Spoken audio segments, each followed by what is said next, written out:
लोगों से एक मुद्दे पर बात करना चाहता था, एक डिस्कस करना चाहता था। मैंने बीच में आपसे कहा भी था कि क्लास के लास्ट में बात करूंगा। वो एक बच्चे ने क्वेश्चन भी पूछ लिया कि इतनी देर से क्लास ले रहे हो, थके नहीं हो क्या? प्यारे बच्चे, एक बात कहता हूँ, आज से सही 1 साल पहले की बात है। बहुत से लोगों को तुम में से पता भी होगा, एसएससी जीडी का बैच चल रहा था। एसएससी जीडी के बैच में मेरी क्लास चल रही थी। मुझे अच्छी तरीके से याद है कि अचानक से क्लास लेते समय मेरा मुंह टेढ़ा हो गया। मुझे पता है कि मैं पानी भी पीता था, जैसे ना मैं गिलास से ऐसे पानी पीता था तो पानी एक साइड बाहर टपकता था, गिर जाता था। मेरे प्यारे दोस्तों, मेरे प्यारे भाई, मैं सोता था तो आंखें खुली रहती थी। सोचो, एक आदमी की जिंदगी, लोगों ने कहा जिंदगी में अब तुम कुछ नहीं कर पाओगे, कभी दोबारा नहीं पढ़ा पाओगे। प्यारे बच्चे, मैं डॉक्टर के पास भी गया।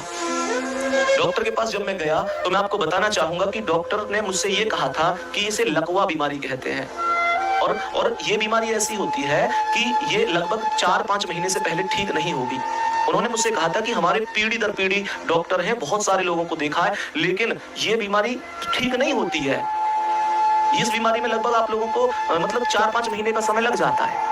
प्यारे बच्चे, वास्तविकता बताऊं तो मैं आप लोगों से एक चीज कहना चाहूंगा कि बच्चों के फोन आते थे, पूरी दुनिया तक मेरे रिश्तेदार, मेरे मिलने वाले बहुत सारे लोग जो बिल्कुल अपने थे, उनके फोन आते थे, वो डीमोटिवेट करते थे कि यार अब ठीक नहीं हो पाओगे या फिर 4-5 महीने लगेंगे। और प्यारे बच्चे, आप लोगों के फोन आते थे, हमारी संस्था के लोग हैं, सब हौसले देते थे कि नहीं तुम ठीक हो जाओगे।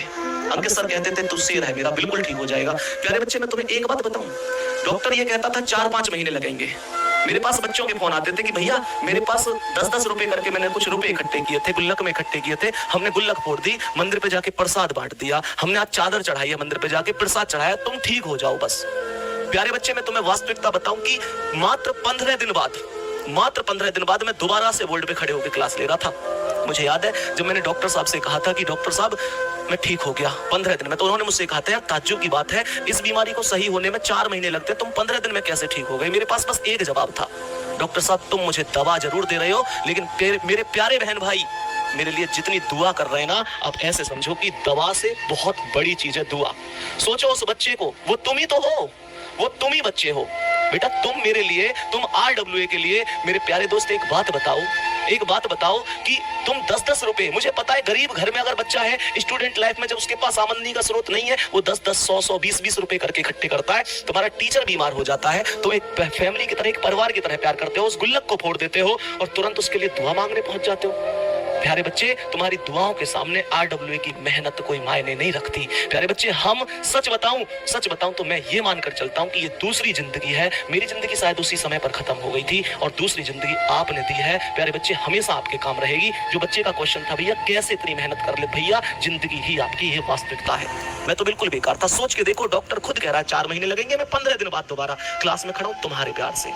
मुझे अच्छी तरीके से पता है कि अगर तुम हो तो दुनिया में हर परेशानी का समाधान है, क्योंकि प्यारे बच्चे हमारा परिवार वास्तव में बहुत सुकून का परिवार है, बहुत प्यार का परिवार है। नहीं तो 50,000 बच्चे अभी रात को 11:15 बजे क्यों होते यार क्लास में? परिवार है।